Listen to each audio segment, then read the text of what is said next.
Hello friends, welcome to our channel. आपके channel में आपका स्वागत है।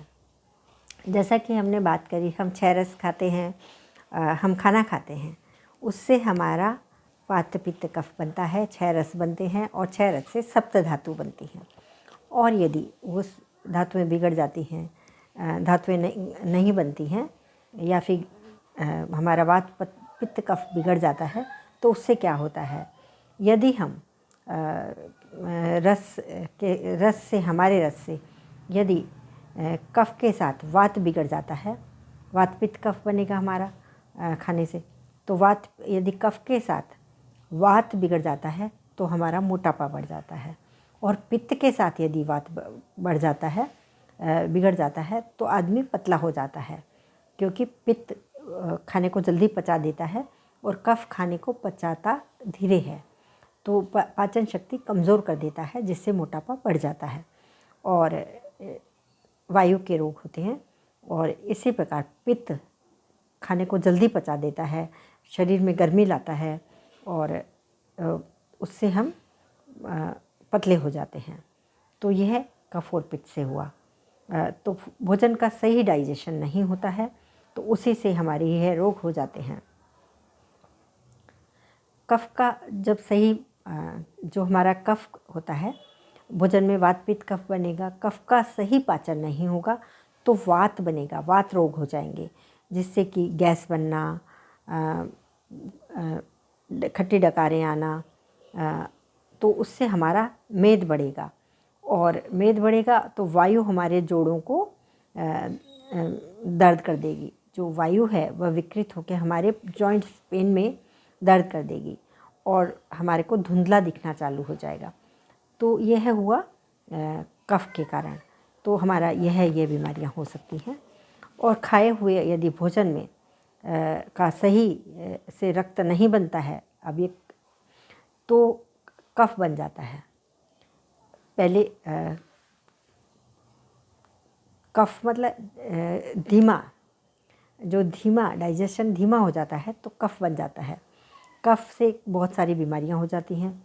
तो वह जैसे कि थायराइड ग्लैंड कफ की अधिकता के कारण ही होता है और वह सिक्रेशन कम कर देता है, तो हमारे को थायराइड हो जाता है और सही धातु का निर्माण नहीं हो पाता है। और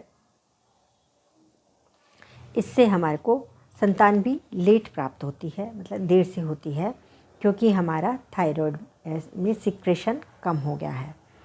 अब यदि आप घी बंद कर देंगे तो आपको नुकसान होता है, जैसे कि गठिया हो जाएगा आपको, फिर पाचन आपका जल्दी नहीं होगा और आपको जोड़ों में दर्द की बीमारी हो जाएगी, आपको डिप्रेशन हो जाएगा। तो घी भी हमारे को बहुत ज़रूरी है, क्योंकि वह वात और पित्त और कफ तीनों का शमन करता है। वात पित्त, अब वात है, उसके साथ पित्त जब मिलता है तो वह हमारे मांस को सुखा देता है। तो मांस को सुखाने से हमारे शरीर में जो सेक्सुअल जो होती है वह कमज़ोरी आ जाती है, जिससे संतान उत्पत्ति में देर होती है। और उसी से मतलब वात में जब पित्त विकृत हो जाता है तो आइज़ भी वीक हो जाती हैं, तो आईसाइट हमारी वीक हो जाएगी। तो यह सब हमारे खाने के कारण ही हुई है, क्योंकि हमने खाने में ठीक से अधिकता हो गई है किसी चीज़ की, तो हमने ठीक से हमारा डाइजेशन नहीं हुआ है। और वह डाइजेशन नहीं होके कोई चीज़ को बढ़ा देता है, कभी वात को बढ़ा देता है, पित्त को बढ़ा देता है, और वह शरीर में यह काम करती हैं। तो यदि आपका पित्त बढ़ जाता है तो आप क्या करें, 1 चम्मच धनिया रात को भिगो दें और उसको आप सुबह पानी में भिगो दें और सुबह आपको उसको चबा के खाएं और पानी पी जाएं, तो आपकी पित्त की समस्या दूर हो जाएगी। अच्छा, और यदि आप मोटे हैं तो भी आपका यह काम करेगा। यदि आप मोटे हैं तो भी आपको कफ में यह फ़ायदा करेगा।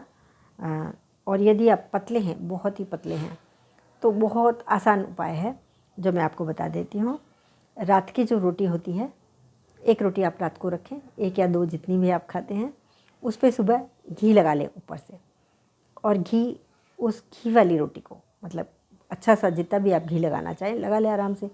और उस घी वाली रोटी को आप जिसके भी साथ खाना चाहें, सब्जी दाल जिसके भी साथ आप खा रहे हैं खा लें, लेकिन यह आपको सुबह 9 बजे के पहले ही खाना है, जिससे कि आपका पाचन अच्छा हो जाए। तो यह पतले लोगों के लिए बहुत अच्छा उपाय है, आप करके देखिएगा। तो आपको मांस बन जाएगा और आपको फ़ायदा होगा। तो इस प्रकार से पित्त के रोग में घी को बहुत अच्छा माना गया है। आपको पित्त है तो आप घी भी घी खाएं, इसलिए मैंने आपको घी बताया है। और यदि आपको वात है उसमें भी आपको घी का प्रयोग करना चाहिए। वायु के जो रोग हैं, जिससे वायु के जोड़ मतलब जो भी आपको शरीर में कहीं भी वायु रुक जाती है वहाँ पे दर्द शुरू हो जाता है, मतलब यदि आपके शरीर में दर्द है तो वायु का रोग है, तो आपको घी का प्रयोग करना चाहिए। घी का प्रयोग आपको सुबह 9 बजे पहले करेंगे तो आपको कभी नुकसान नहीं देगा। आप कितना भी घी खा लें कोई नुकसान नहीं देगा। अपने और थोड़ी मेहनत करते रहे, अगर बाद में खाते हैं तो आपको थोड़ा फिज़िकल मेहनत करनी पड़ेगी। तो थैंक यू वेरी मच। यदि आप न्यू हैं तो चैनल को सब्सक्राइब करें, बेल बटन प्रेस करें और आपके सवाल या सुझाव कमेंट बॉक्स में ज़रूर लिखें। Thank you very much.